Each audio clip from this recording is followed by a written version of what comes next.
Let me know what piece I've lost. Heal the scars from off my back. I don't need them anymore. You can throw them out.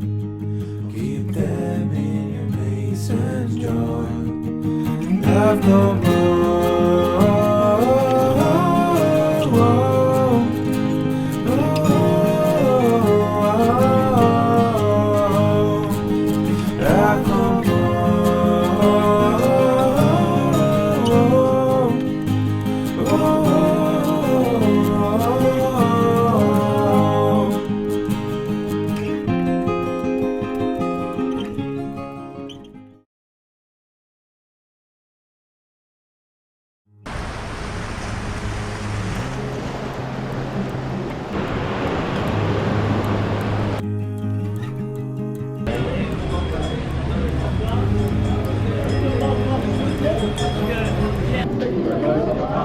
Julian, hey.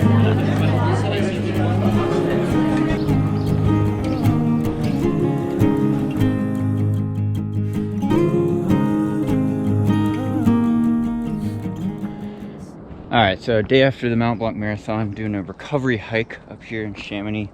Beautiful day. It was hot during the race, but get into that. The race was a disaster from a performance standpoint. It was a disaster. I don't want to be too negative, but I'd chalk it up as being one of the top 3 worst races of my life.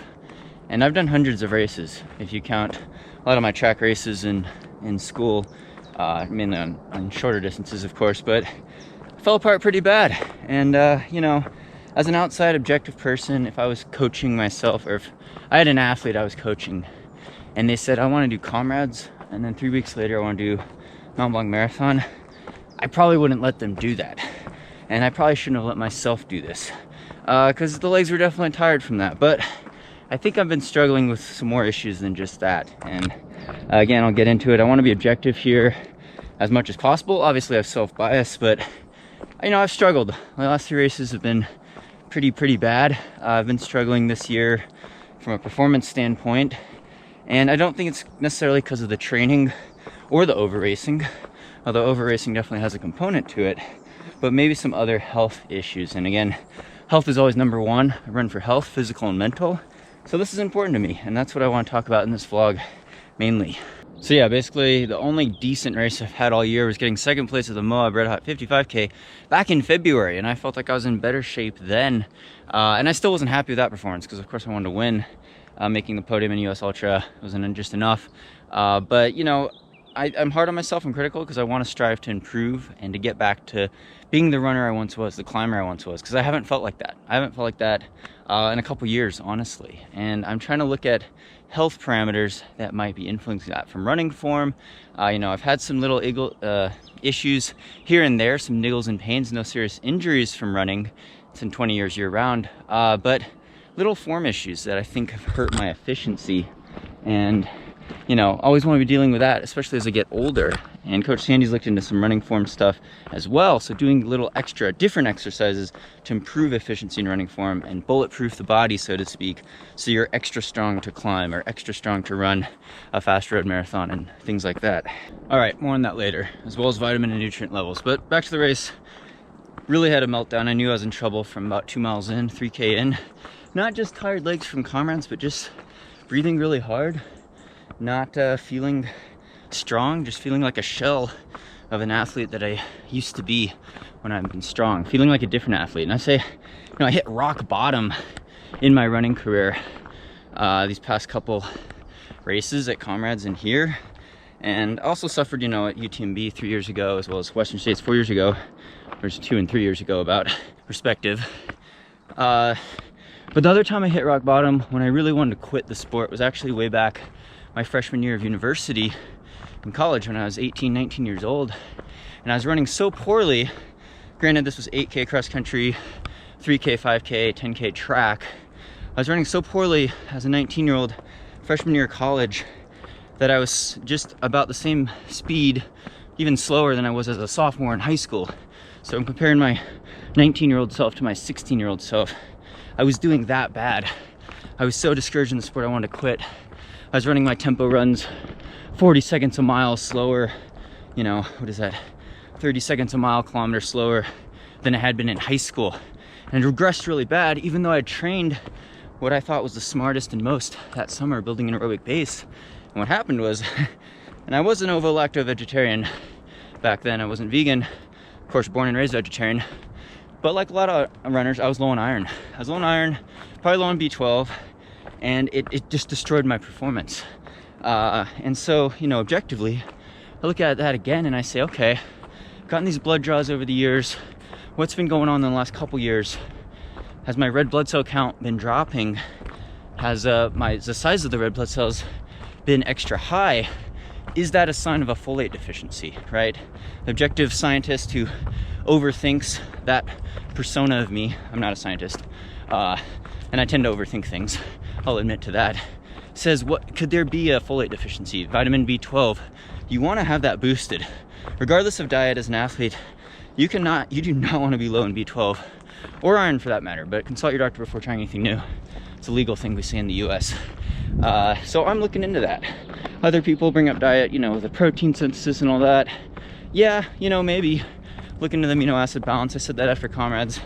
But I know from my own history, and it's all relative to your own history and experience at some level, some difference in genetics, that I have suffered from low iron and B12 a long time ago, and it really negatively affected my running, and it made me feel weak, like the weakness that I felt yesterday during the race, which was just an unhealthy feeling, really.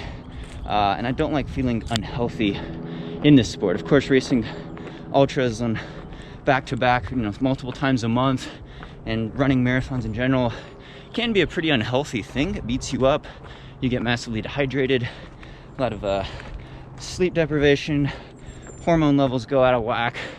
That's par for the course in racing. But being part of a healthy lifestyle and feeling good about your performance mentally is also very important and fulfilling in life. And so that's what I strive to improve. And I know a few of you are probably gonna say, oh, Sage, if you just ate meat, you get plenty of B12 and iron. Yeah, I mean, again, I've run with guys that have been low on these things who ate red meat all the time. It's just kind of a runner's problem. You're straining yourself, and you might be like, oh, it's a silly diet if you have to take some sort of supplements, but I think it's ridiculous at this day and age if you don't take advantage of all the technology and nutritional benefits you can get, even from things like supplementation. Granted, it depends on what you're taking, as well as obvious science-backed things like the technology of getting an injection in a vaccine, right? At this day and age, it would be silly not to get a vaccine for these preventable diseases. So yeah, that's me looking at it, trying to look at it objectively, trying to find little things. And yeah, there's definitely over racing, over training, not enough time, any service, any distance switch ups, the coaching bias that has led to these performances. But I know I've run strong, I've run well in the past at a lot of these races. I mean, I've been top 10 twice the last 2 years at this race. I think it was more competitive this year. It was definitely warmer this year, but you know, everyone had to deal with the heat, and everyone deals with the high level of competition, really tries to bring out the best in yourself. But you know, I ran over 4.5 hours. I was trying to run closer to 4 hours flat, and of course I wanted to be top 10 again at least. But yeah, big disappointment. I think my place, I don't even know what it was exactly, it was in the 30s, but I was getting passed left and right. Really created in the last 10K, but again, just didn't feel good basically from the start. Reading a pretty high heart rate as well early on, so it's almost like I haven't absorbed the training that I've done even before Rotterdam, before comrades. Training volume's been good, workouts have been decent, but it's like I just didn't absorb it. Again, I think I was in better shape back in February at Moab Red Hot. So that's a sign of more of a health issue and health problem, and health is the name of the game. That's why I like the sport a lot. You want to feel good, you want to look good. No, you don't have to look good. It helps to look good when you're running. I jest. But anyway, yeah, I'd like to be in this for the long haul and to perform well and more consistently, to get some satisfaction out of the consistency as well. So looking at these health issues, maybe hitting the reset button for a while, still deciding on that. I'm gonna let myself enjoy nature here, Enjoy beautiful Chamonix. Thanks again to all the Patreon supporters for really making this YouTube channel all possible. We just hit 150,000 subscribers here on VO2 Max Productions. Thanks to all your loyalty and support. Took 11 years. I've been making YouTube videos on this channel for about 11 years now, so but I just want to keep making them. So love media. Very fortunate to be in beautiful landscapes like this. So, you know, I could say I hit rock bottom in running, but it's a lot different than hitting rock bottom in life, right? People face real life adversity, real life struggles, serious life and death issues, or serious tragedy in your real life, and you have to overcome that adversity. That's a lot harder, I think. I haven't had to deal with that. I don't know. But so, you know, to hit rock bottom, have a bad race, feel sorry for yourself for a little while, you know, that's okay, but it's just running. It's just a silly sport.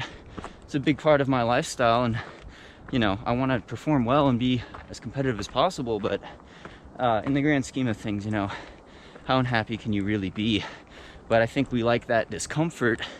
We like that challenge of trying to improve ourselves, and to maybe prove to ourselves mentally that we can overcome that adversity and that we could grow from it, and that if we do that in a sport like running, we could apply that to other aspects of our life. Look at that view. Got, little buddy. Gotta get out of the way. Don't want you getting squashed in this path. Little buddy. Come on, hurry. Go, Fuzzy, go. He's safe in the grass now. And it's not just about disproving the haters or the internet trolls or people that try to bring you down. It's about proving to yourself that you could improve yourself and you could persevere against adversity and stand up to the challenges that you face, whether in sport or in life. And hopefully as you go through life and you improve yourself, you also empower and improve the lives of others in some way and leave your positive dent or impact in this world. And I think that's really the most important theme, and something that I'd like to strive to do more now heading into the future. Of course, I want to congrats all the finishers of the race, all the participants this weekend who are running races or events in Chamonix. Got to meet a lot of really cool people, hang out with some really awesome people. It's a great benefit of the sport. And being in a mountain base like Chamonix, I like to say Chamonix is like Boulder on steroids, because the mountain culture here is so strong with so many incredible athletes. And I got to hang out with a lot of really nice, supportive people and people that share our similar passion. So thank you from the bottom of my heart. Again, really appreciate all the Patreon supporters for making this possible. 150,000 subscribers. Thank you so much, guys. Let's go for 1 million. But yeah, really can't thank you enough for all your support, just watching these videos. Thumbs up, like, comments. Again, follow me on Instagram at Canaday on Instagram and Twitter. I also have a Facebook fan page, but don't send me a message on there because I probably won't see it. But thank you again, really appreciate it. Hope your running's going well. Congrats again to all the runners, and wish the best of luck to you and your training and all your future endeavors. So thank you. Stay tuned for more. You watch the YouTube channel. Shout out to the YouTube channel, yeah. Shout out from London. Yeah, from London, here for the trail running camp. You guys ran up from town, that's impressive. That's a big climb. The scars from off my back, I don't need them anymore. You can throw them out, keep them in your mason jar. I've no